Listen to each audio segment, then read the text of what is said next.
Dans un mois pile, jour pour jour, aura lieu la cérémonie d'ouverture des Jeux Olympiques de Paris. Le monde entier aura les yeux rivés sur Paris. Événement planétaire, événement évidemment sécuritaire. Zoom ce matin sur la sécurité. Le ministère de l'Intérieur a sonné la mobilisation générale. 5 jours avant l'ouverture des Jeux Olympiques, une brigade d'élite est déployée.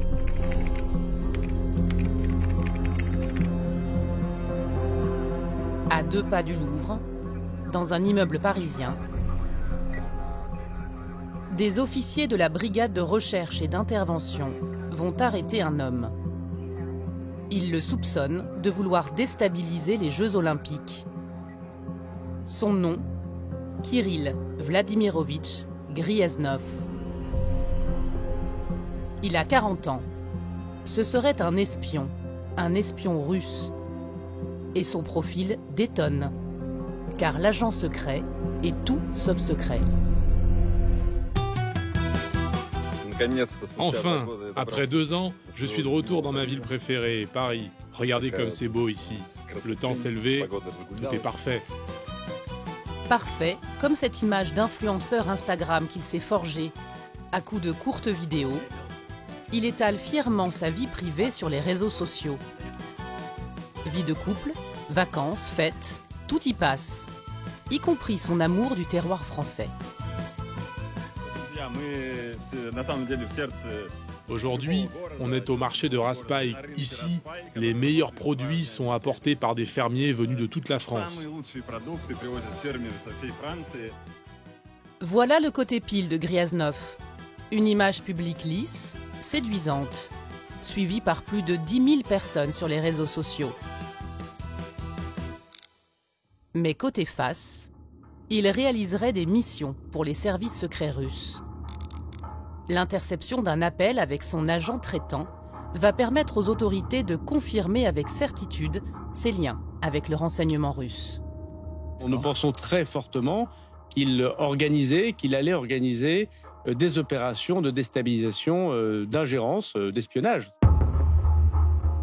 Le premier à avoir levé le voile sur la double vie de Gryaznov, c'est ce journaliste d'investigation russe, Roman Dobrokotov. En mai 2024, lors d'un dîner arrosé, l'influenceur russe parle trop. On a eu de la chance. L'une des personnes à qui il parlait connaissait l'un de nos journalistes et l'a appelé pour le prévenir. Il s'est vanté de travailler pour les services secrets russes. Il a même montré sa carte du FSB et plus particulièrement de la division Wimpel, une unité du FSB connue pour son programme d'assassinat à l'étranger. Cette carte du FSB, les policiers la retrouveront dans l'appartement occupé par le présumé espion lors de leur perquisition à Paris en juillet 2024. On a alors commencé à investiguer. On a découvert que certains de ses proches étaient liés au service de renseignement, son frère en particulier. Derrière la couverture d'influenceurs de Gryaznov, le journaliste découvre tout un faisceau d'indices. Des billets d'avion payés par des responsables des services secrets russes et une expérience de cuisinier qui intrigue. Alors voilà, oui, c'est un chef, mais c'est surtout un nouveau mode opératoire pour les services russes. C'est très pratique, car si vous êtes chef, surtout dans les restaurants russes, vous pouvez surveiller les membres de la diaspora et vous avez aussi accès à leur nourriture. Donc si vous voulez les empoisonner, c'est très pratique. Pour crédibiliser leur couverture, les espions en tablier suivent une formation accélérée. C'est exactement ce qu'a fait Gryaznov. Un cursus de 6 mois pour devenir chef, ici, à l'école du Cordon Bleu, à Paris. Bonjour madame. Je voulais savoir si vous connaissiez cette personne. Vous dit quelque chose? Je pense que c'est un autre social, je crois. Ouais, il a été étudiant ici. Mais il est pas chez nous. Il est venu ici? Il dit quelque chose. Après cette formation express, contrairement à ce qu'il prétend sur son CV, il n'a jamais travaillé au K2, restaurant réputé de Courchevel. Regardez dans mes fichiers et tout, mais rien du tout. J'ai tous les effectifs jusqu'à 2022 encore dans mes fichiers, il n'y a rien du tout qui ressemble. Mais il a bien séjourné dans la station de ski UP, prisée des élites russes. Et depuis 2010, multiplié les allers-retours entre la France et la Russie. À quelle fin? Pour quelle mission a-t-il été envoyé ici pendant les JO? Au cours de notre enquête, plusieurs sources proches des renseignements français et européens ont accepté de nous parler. Pour préserver leur anonymat, cette silhouette incarnera nos différents contacts. Gryaznov faisait partie en fait d'un dispositif d'espionnage chargé d'évaluer les failles de sécurité des Jeux. Il aurait servi de relais logistique entre le renseignement russe et des agents chargés du sabotage. Il se vantait auprès de ses amis en disant que les Français allaient se souvenir de ces Jeux Olympiques. Et il prétendait avoir déjà recruté des Moldaves pour organiser quelque chose. Il a été incarcéré le temps des JO, puis assigné à résidence en France. Connecté, visible, Kirill Gryaznov appartient-il à une nouvelle génération d'espions russes? Ou bien était-il un leurre pour attirer les services de renseignement français sur des fausses pistes? Comment la Russie espionne-t-elle la France?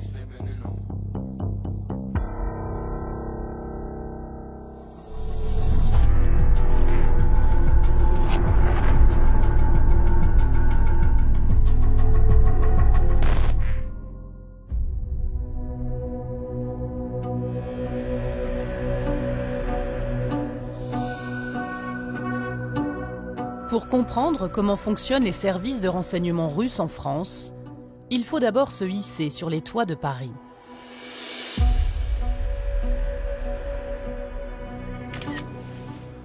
Une photo de quoi, là? De l'ambassade.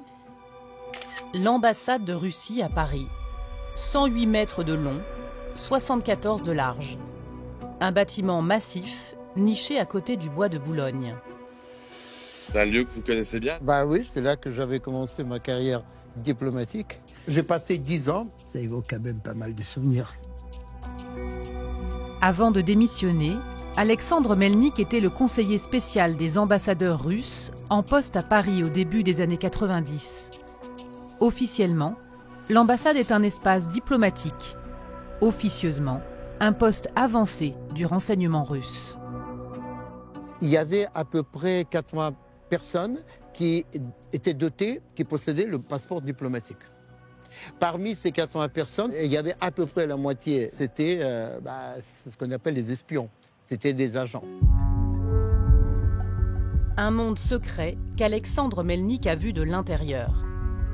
Il connaît chaque couloir, chaque recoin de ces 13 000 mètres carrés de béton qui ont été pensés pour faciliter le travail des espions.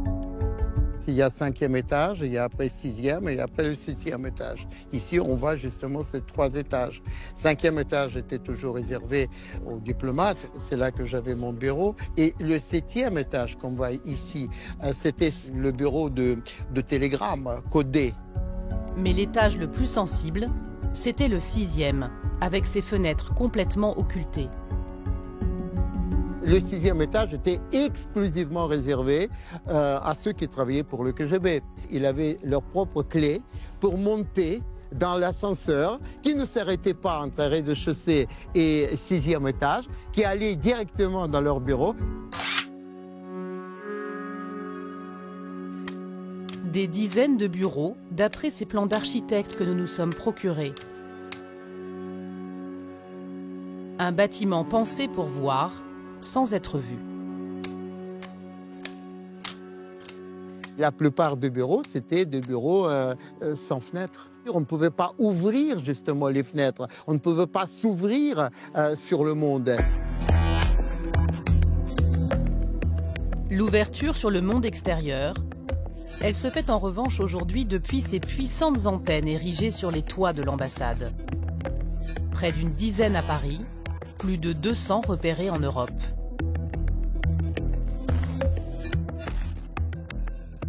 Sur le toit de cette ambassade russe, on voit 4 antennes satellites. On voit que ce sont des diamètres relativement importants. On est là peut-être sur du 4 mètres de diamètre. Pour de la télévision, ça paraît un peu beaucoup. Plus le diamètre va être important, plus ça va permettre à l'antenne de recevoir une quantité de signal élevée. Ces antennes peuvent intercepter une partie du flux Internet. Et dans ce flux Internet, il est possible, en filtrant le protocole, d'avoir accès aux mails. D'autres antennes permettent aussi d'écouter les fréquences de la police. Écouter la police, ça leur permet aussi de connaître, de remonter les réseaux police, le fonctionnement du système de police d'un pays, de savoir comment ils réagissent, leurs procédures. Mais les antennes les plus stratégiques seraient dissimulées notamment sous ce type d'abri. En voyant l'antenne, on va savoir, on va se dire, ils sont orientés dans cette direction pour aller chercher un signal qui a une telle fréquence. On va vite comprendre ce qu'ils écoutent. Le fait de tout cacher, c'est-à-dire que on ne sait pas ce qu'ils écoutent en réalité.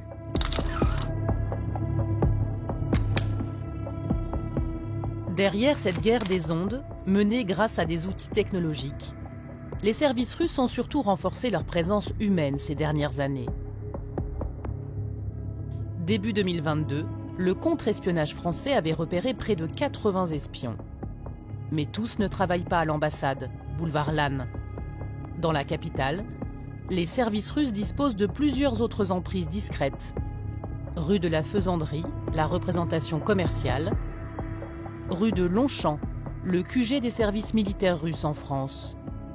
Ces espions font partie de ce qu'on appelle le réseau légal.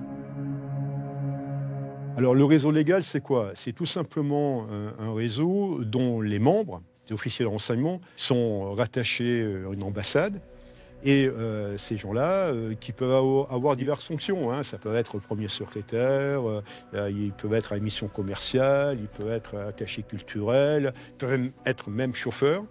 Mais ces gens-là donc bénéficient donc d'un statut diplomatique. Ces espions ont donc une immunité, une couverture, un vernis diplomatique très utile, selon ce membre du contre-espionnage français que nous appellerons Alban. Il sensibilise aujourd'hui les élites françaises au risque d'espionnage. Pour pouvoir approcher légitimement sa cible, il doit avoir une profession, une fonction qui est normale dans l'environnement de sa cible. On est tout à fait dans son rôle puisqu'on représente son pays.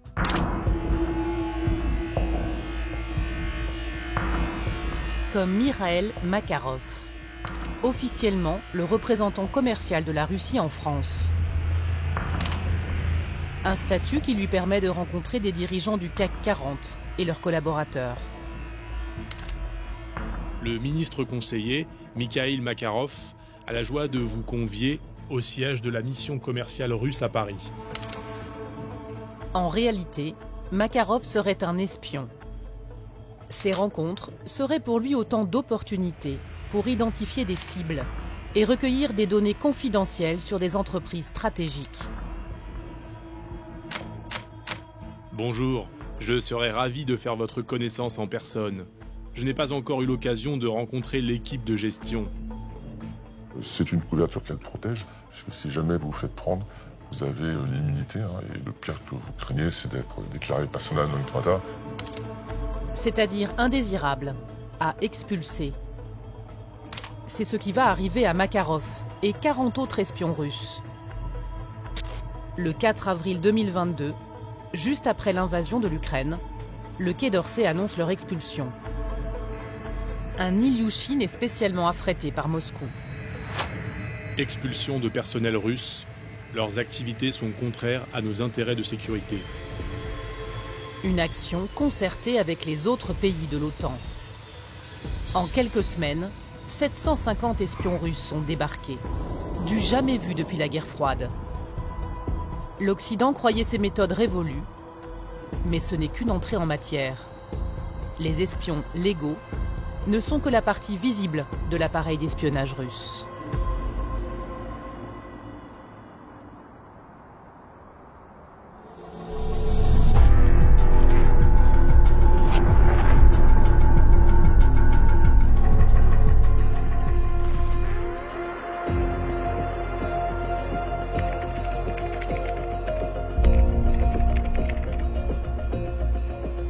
Exceptionnellement, le secrétaire général adjoint de l'Alliance militaire, en charge du dossier russe, a accepté de répondre à nos questions. Nous avons vu que la Russie avait moins de capacité immédiatement après ces expulsions. Ils ont subi un coup, ils avaient moins de capacité de conduire ces activités dans nos pays, mais depuis, ils ont reconstitué leur capacité. 5 cercueils recouverts du drapeau tricolore. Qui les a déposés? Peut-il y avoir un lien avec la Russie, avec cette histoire de guerre en Ukraine? La Russie est aussi suspectée d'actes malveillants ailleurs en Europe. Les services secrets russes sont-ils derrière l'incendie de Layton? Le trafic aérien est très perturbé à cause des brouillages de GPS. Il y a un suspect qui est de nationalité bulgare. Le commanditaire présumé derrière ces actions, le voici, Anatoly Prisenko, homme d'affaires moldave, proche d'une organisation décrite comme eurosceptique et pro-russe. Ils ont recruté des membres de gangs ou de gangs criminels ou des individuels, juste comme ça, pour conduire des petites activités pas trop difficiles, pas trop compliquées. C'est l'utilisation de proxy, c'est-à-dire le recrutement de gens qui n'ont strictement rien à voir avec les services, et qui ont une admiration pour la Russie. Sur cette carte, la myriade d'attaques attribuées par les renseignements européens aux Russes entre 2022 et le printemps 2025. Ça comprend par exemple les attaques cyber, l'ingérence politique, les programmes de désinformation, des attaques de sabotage. Une multitude de petites actions qui peuvent parfois s'avérer dangereuses. Ils ont récemment mis des petites bombes dans des avions de transport civil, DHL. En Europe, ces petites bombes, s'ils auraient déclenché dans les avions dans l'air, auraient évidemment descendu l'avion. En France, l'un de ces nouveaux agents est suspecté d'avoir voulu commettre un attentat. C'était en juin 2024, là encore juste avant les Jeux Olympiques. Un Russe formé à la manipulation d'explosifs aurait été envoyé en mission sur la zone de l'aéroport de Roissy.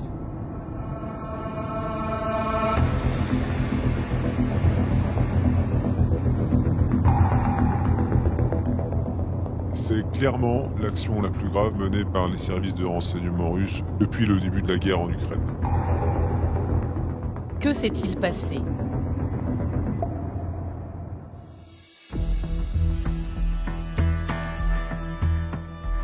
Dans cet hôtel, situé à 2 km des pistes d'atterrissage, le 3 juin 2024, une explosion retentit. Ça vous dit rien le 3 juin ? Il y a eu une explosion? Sans doute. Ça vous parle? Sans doute. Vous êtes journaliste. Ah, c'est impossibilité de répondre aux questions. Parce que c'est interdit. Qui? Tenue au secret professionnel. Silence poli. Porte close. Les gendarmes intervenus après l'explosion nous parlent sous couvert d'anonymat. Nous retranscrivons mot pour mot leurs propos. Quand on est intervenu sur l'hôtel, il n'y avait pas de signe faible, pas la moindre alerte indiquant qu'il y avait quelque chose de bizarre. Ça a été traité de manière normale, et c'est après analyse du produit qu'on s'est rendu compte de ce que c'était. Du peroxyde d'acétone, un explosif puissant et très instable, souvent utilisé lors des attentats suicides. Recroquevillé, Maxime Dvirnik, un Russe de 26 ans, gravement brûlé au visage et au bras. Autour de lui, des petites bombes qu'il devait déclencher avec son téléphone. Mais il a commis une erreur de manipulation. Qui est Maxime Dvirnik? Comment est-il venu en France? Fin mai, il pose devant la Tour Eiffel et aurait envoyé cette photo à son agent traitant pour prouver son arrivée à Paris. Sa famille le croit alors dans leur région d'origine, le Donbass, une province ukrainienne pro-russe.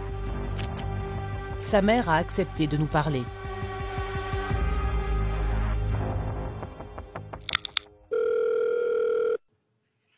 Allô, Maria? Oui, c'est moi. Bonjour, je suis journaliste. Je vous appelle à propos de votre fils. On avait planifié des vacances. Il devait être libre début juin. C'est à ce moment-là qu'on est revenu à la maison. Dans le Donbass? Et que s'est-il passé ensuite? Il n'était pas à la maison. Et c'est à ce moment-là que j'ai commencé à le chercher. Je suis allée voir la police, j'ai questionné ses amis, puis on m'a dit qu'il était parti à l'étranger. Maria Dvirnik reçoit alors la photo de son fils devant la tour Eiffel, sans plus d'explications. Inquiète, elle publie un avis de disparition. Nom, Maxime Stanislavovitch Dvirnik, taille 1,80 m, cicatrice sur l'avant-bras, dernier signe de vie, le 31 mai 2024, en provenance de France.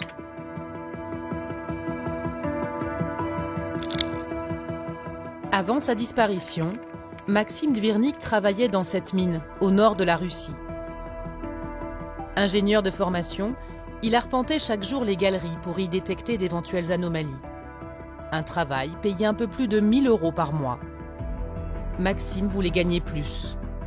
Selon un de ses anciens collègues, c'est la raison pour laquelle il serait parti. On a beaucoup travaillé ensemble et beaucoup discuté. Et puis un jour, il m'a dit qu'il démissionnait, qu'il allait partir à Norilsk en Sibérie. Parce que là-bas, il y a aussi des mines et que les salaires y sont bien plus élevés. À la place du Grand Nord sibérien, Paris. C'est sans doute pour des motivations financières. L'équivalent de 10 000 € payés en crypto-monnaie lui ont été promis pour chaque cible frappée. Les enquêteurs ont retracé son itinéraire. Donbass, Russie, Biélorussie, Pologne, Allemagne et enfin la France. En bus et en voiture. Un parcours discret sous les capteurs traditionnels des autorités. Aucun passage par un aéroport. Maxime, peu après son arrivée, a effectué un repérage vers sa cible, un magasin de bricolage où étaient stockées de grandes quantités de produits inflammables. Nous ne savons pas s'il devait faire des morts, mais il avait pour mission de provoquer un incendie majeur, de perturber le trafic aérien, d'affaiblir la France et de montrer nos vulnérabilités. Le magasin visé est proche de l'aéroport de Roissy. Les enquêteurs pensent qu'il avait d'autres cibles, notamment la visite du président Zelensky. Attendu quelques jours plus tard en Normandie pour les 80 ans du débarquement. Depuis sa cellule à la maison d'arrêt de Nanterre, le jeune homme garde le silence devant les enquêteurs. Placé à l'isolement, un protocole de sécurité rigoureux a été imposé aux surveillants. On doit faire remonter les informations quotidiennement, c'est-à-dire que si aujourd'hui il a refusé la douche, ou il n'a pas pris le repas, ou s'il a refusé d'aller en promenade, ou alors il a beaucoup parlé, ou si on l'a senti triste, tout ça on doit faire des observations quotidiennes qui sont transmises directement plus haut. Et je suppose que comme il y a l'État russe derrière, ça doit arriver jusqu'au ministère aussi. Sa mère, elle, a du mal à comprendre comment son fils peut être impliqué dans un scénario terroriste. Je ne sais pas comment il est tombé là-dedans. C'est un garçon très calme, réservé. Il ne s'intéressait pas à la guerre en Ukraine. Il était apolitique. Et le personnel de l'ambassade russe en France a-t-il essayé de vous contacter? Non. Et vous, avez-vous tenté d'obtenir des informations auprès d'eux? Oui, ils m'ont dit qu'il n'y avait pas de citoyens russes en France avec ce nom. Pourtant, lors de son interpellation, au milieu des faux documents, les enquêteurs ont mis la main sur son passeport russe. Mais alors, comment s'est-il retrouvé à Paris pour mener à bien cette mission? Les enquêteurs pensent qu'il a été recruté via Telegram, un réseau social d'origine russe. Ils ont eu accès à son compte. Comme lui, des centaines d'autres agents de l'ombre auraient été recrutés via Internet par les services secrets russes.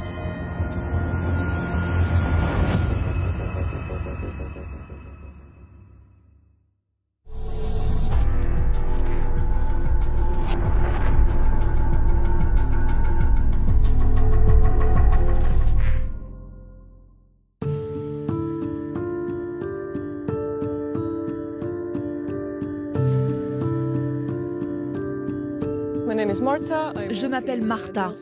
Je travaille dans l'unité d'investigation du média Delphi. À l'origine, nous voulions savoir comment les services de renseignement russes recrutent des Européens pour effectuer des actes de sabotage sur le continent. Nous suivions différentes chaînes pro-Kremlin. Parmi celles-ci, il y en a une qui s'appelle Grey Zone. C'est le plus grand canal pro-russe. Il est affilié au groupe de mercenaires Wagner. Et nous avons commencé à remarquer que des annonces revenaient sans cesse et qu'elles disaient « Regardez ce qui s'est produit en Roumanie. Regardez ce qu'on a fait. Rejoignez-nous. » Gaz liquide. Wagons. Dépôts d'armement. On les a tous cramés. Un recrutement 100% numérique, concentré sur une plateforme en particulier, une messagerie cryptée russe. Pour s'infiltrer, Martha crée un faux profil. Il s'appelle Valery Ivanov. On lui a inventé une expérience professionnelle, une formation.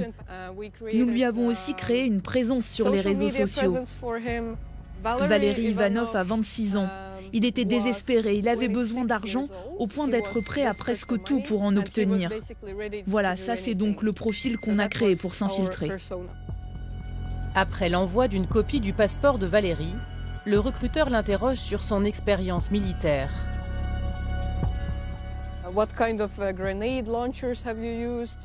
Quel type de lance-grenade avez-vous déjà utilisé ? Puis ils ont commencé à poser des questions du type « Est-ce que vous êtes prêt à faire des choses dangereuses ?»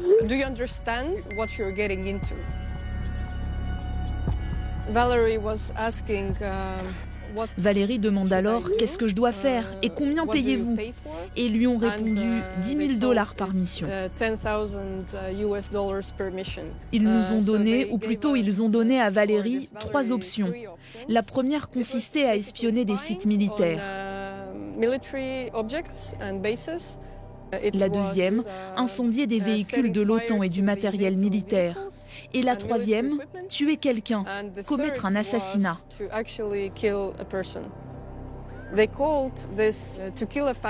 Ils appelaient ça « tuer un fasciste », autrement dit des personnes qui soutiennent publiquement l'Ukraine. Mais qui est derrière ces messages ? 4 services de renseignement européens à qui nous avons soumis ces messages nous ont confirmé que cette messagerie est sous le contrôle des services russes.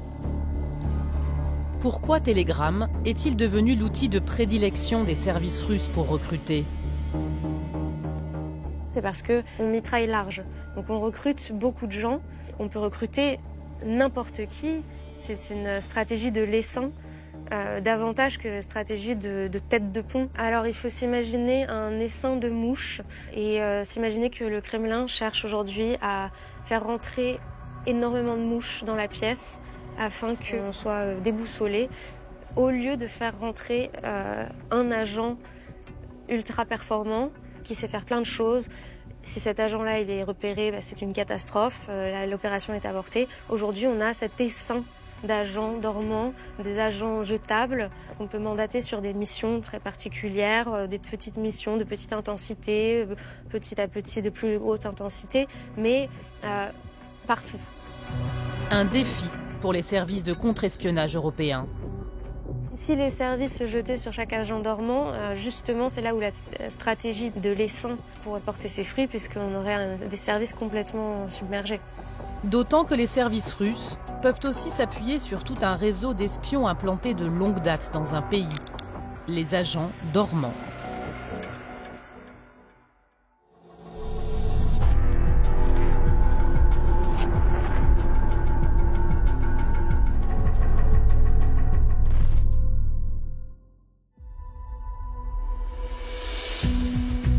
Les agents dormants, appelés aussi les illégaux, constituent le programme le plus secret des renseignements russes. Ce sont des Russes qui sont formés dans les meilleures écoles de l'espionnage et qui sont envoyés à l'étranger et ont pour mission de s'y installer pour se fondre dans cette société, de se marier, voire de changer de nationalité. Ce sont des gens qui peuvent avoir n'importe quel métier, n'importe quelle fonction.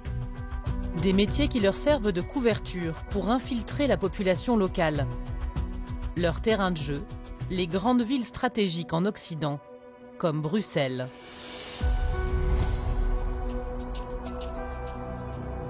La capitale belge héberge entre autres l'OTAN, le Parlement européen, la Commission européenne, des cibles à forte valeur ajoutée pour le renseignement russe.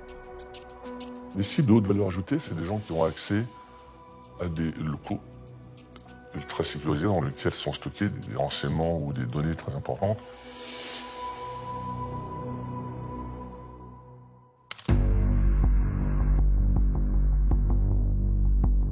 Est-ce pour cette raison que Victor L. s'est implanté au cœur de la capitale belge à la fin des années 90 ? Il y a créé une petite société d'import-export. Et comme n'importe quel petit patron, il est facilement joignable. Oui, c'est monsieur l'appareil. Oui, c'est moi. Vous savez, c'est fini. Oui, je suis presque à retraite. J'ai payé pas mal d'impôts. Une vie, en apparence banale, d'entrepreneur proche de la retraite. Roman Dobrokotov s'est pourtant procuré plusieurs documents attestant de ses liens avec le renseignement militaire russe. Donc on a regardé et on a trouvé dans une base de données russe ayant fuité qu'une de ces adresses est en fait celle d'une résidence des services de renseignement militaire. D'après les bases de données qu'a pu consulter le journaliste, Victor L. a notamment vécu ici à Moscou, au 52 rue Narodnoye à Polchénier, bâtiment 4. Un bâtiment connu pour héberger les espions du renseignement militaire avant leur affectation à l'étranger. D'après nos informations, Victor L. serait un membre du renseignement militaire russe en mission à Bruxelles. C'est un officier extrêmement bien formé, il est dans les radars des services de renseignement, surveillé de très près et très habile pour tout nier.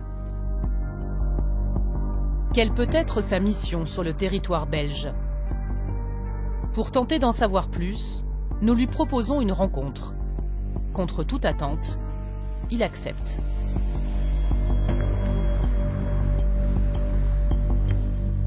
J'ai commencé à livrer des produits cosmétiques, des machines textiles, pas mal de choses. Représentant de GlaxoSmithKline, Johnson & Johnson, Gillette, Brown, etc. À l'écouter, il serait un simple représentant commercial. Un document du Trésor américain montre qu'il aurait une toute autre mission. Soupçonné d'être un militaire, il aurait un rôle précis, livrer du matériel sensible pour l'armée russe. Cette personne, de par son activité, aide la base militaro-industrielle russe. En fournissant notamment des machines-outils de haute précision, indispensables à la fabrication de missiles. Des machines de fabrication européenne, pour lesquelles Moscou n'a pas d'alternative. Et il y a aussi du matériel militaire ? Non. J'ai rien livré pour les militaires. Ça, je peux vous assurer. Effectivement, il ne fournirait pas directement l'armée russe. Mais son fils, Ruslan, patron de la société Sonatek à Moscou, qui travaille pour l'industrie de l'armement. Depuis l'invasion de l'Ukraine, la mission de Victor L. serait encore plus cruciale. L'exportation de cette technologie depuis l'Union européenne vers la Russie est interdite. Mais Victor L. aurait trouvé une faille. Il a créé une société en Turquie, pays qui n'applique pas les sanctions. Victor utilise la société Osborne, basée en Turquie, pour envoyer des machines-outils et des produits chimiques industriels à Sonatek. Malgré les documents que nous lui présentons, le militaire présumé nie en bloc. Je connais personne en Turquie. Je n'ai jamais été en personne. Je n'ai jamais été en Turquie. Est-ce que c'est une chose avec les Turcs? Un contrat ou la livraison? Non, rien.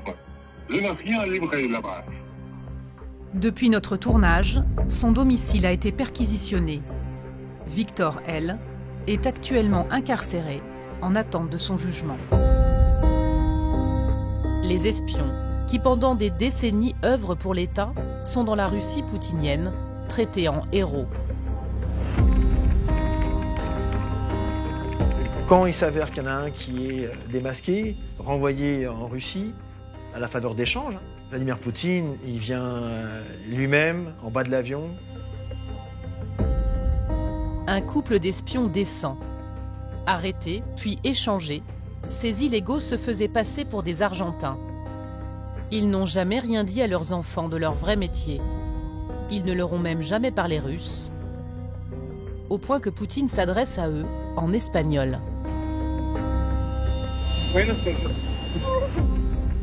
C'est un message à tous les illégaux qui sont dans le monde et de leur dire « Vous n'êtes pas tout seul, vous êtes soutenus, je vous aime et nous avons besoin de vous. » Ce sont des personnages positifs, des héros de la mythologie du pouvoir poutinien. Ce sont des extensions de lui-même. C'est surtout un de ses principaux atouts pour conserver son pouvoir. Comme tout régime totalitaire, la première clé pour conserver votre pouvoir, c'est de faire peur. Et ceux qui font peur à l'intérieur du pays comme à l'extérieur, c'est en effet des agents de renseignement.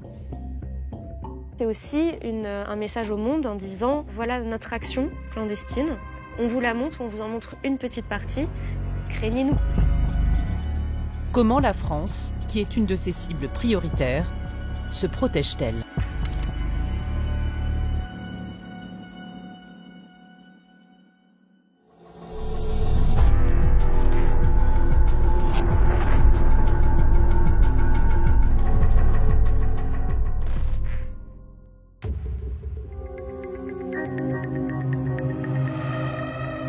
Dès les premiers mois de la guerre en Ukraine, le contre-espionnage français réalise un de ses plus beaux coups depuis la fin de la guerre froide.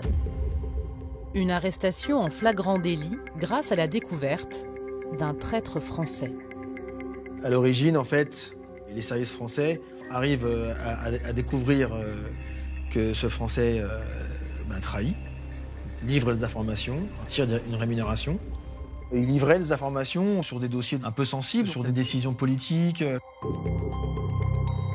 Plutôt que d'arrêter ce haut cadre pour intelligence avec une puissance étrangère, la DGSI lui propose un marché, coopérer pour piéger ses commanditaires russes. Le Français va jouer le jeu, et donc pendant des mois, ils vont les observer. Et ils vont découvrir tout le mode opératoire. Pour chaque rendez-vous, ils voient l'agent traitant russe de la taupe française quitter l'ambassade dans la matinée, faire des coupes-circuits de partout avec prendre le métro, prendre le train, descendre vers le sud au centre du pays, puis ensuite reprendre un train, remonter à Paris pour ensuite faire un rendez-vous en Normandie.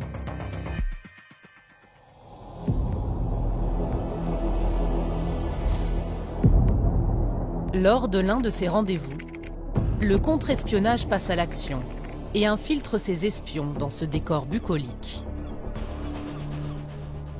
Donc là, le contre-espionnage français s'installe dans ce petit village normand, avec des voitures, des agents à pied, avec de la vidéo, et l'agent russe va finir par arriver, et il n'arrive pas seul. Parce que quand un agent comme ça va au contact de sa taupe, il y a une équipe de sécurité physique, et vous avez également des gens qui s'occupent de la technique. Donc pour un rendez-vous, vous avez bien une dizaine de personnes qui sont impliquées. Et le piège se referme. 6 espions russes sont arrêtés et expulsés. Le ministre de l'Intérieur salue une remarquable opération de contre-espionnage. Bravo aux agents de la DGSI qui veillent sur nos intérêts fondamentaux. Le traître français était payé 10 000 € par mois, soit plus d'1 million d'euros perçus en 9 ans de renseignement. Les services russes avaient misé sur un principe bien connu, maïs. M comme monnaie, donc l'argent, I pour idéologie, des convictions profondes. C'est pour compromission, c'est amener la personne en fait à transgresser la loi ou la morale. Eux comme égaux, c'est la conviction qu'on est unique, qu'on est formidable, qu'on est exceptionnel. Actuellement, les services russes tentent de reconstituer leur réseau d'espions en France. Pour les contrer, La DGSI a refusé plus d'1 millier de demandes suspectes de visa et sensibilise en plus les élites françaises ciblées par les Russes. Mais certaines ne prennent pas la mesure du danger.